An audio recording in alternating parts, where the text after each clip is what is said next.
എണ്ണൽ സംഖ്യകൾ അല്ലെങ്കിൽ നിസർഗ സംഖ്യകൾ, അതാണ് ഇന്നത്തെ ടോപ്പിക്ക്. അപ്പോൾ എണ്ണൽ സംഖ്യകൾ സെയിം തന്നെയാണ് നിസർഗ സംഖ്യകൾ എന്ന് പറഞ്ഞാൽ, അല്ലെങ്കിൽ നാച്ചുറൽ നമ്പേഴ്സ് എന്ന് പറയും.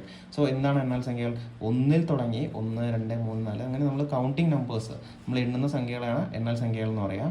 അപ്പോൾ എണ്ണൽ സംഖ്യകളുടെ തുക, അതുപോലെ തന്നെ ഏറ്റവും ചെറിയ എണ്ണൽ സംഖ്യ 1 ആണ്. ഏറ്റവും ചെറിയ നിസർഗ സംഖ്യ ഏതാണെന്ന് ചോദിച്ചാലും അതെന്താണ് 1 ആണ്. സോ ഇതിൻ്റെ തുക എന്ന് പറഞ്ഞു കഴിഞ്ഞാൽ എങ്ങനെയാണ് നമ്മൾ കാൽക്കുലേറ്റ് ചെയ്യുക?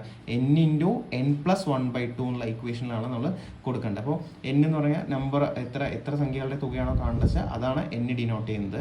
അപ്പോൾ നമ്മളിപ്പോൾ ആദ്യത്തെ 20 എണ്ണൽ സംഖ്യകളുടെ തുകയാണ് കാണുന്നതെങ്കിൽ നമ്മുടെ ഇക്വേഷൻ എന്താണ്? ആദ്യത്തെ 20 എണ്ണൽ സംഖ്യകളുടെ തുകയാണ് നമുക്ക് കാണേണ്ടത്. അപ്പോൾ ഇക്വേഷൻ എന്തായിരുന്നു? n × n+1/2 എന്നുള്ളതാണ് നമ്മുടെ തുക.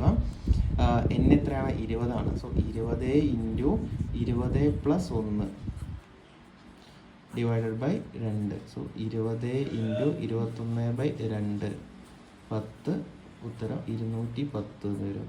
അതുപോലെ തന്നെ ആദ്യത്തെ 15 എണ്ണൽ സംഖ്യകളുടെ തുകയാണ് വെച്ചാൽ നമ്മുടെ ഇക്വേഷൻ n × n+1/2 ആണ്.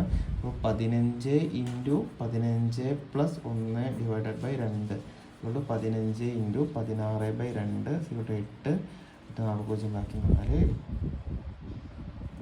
8 4 12 120 വരും.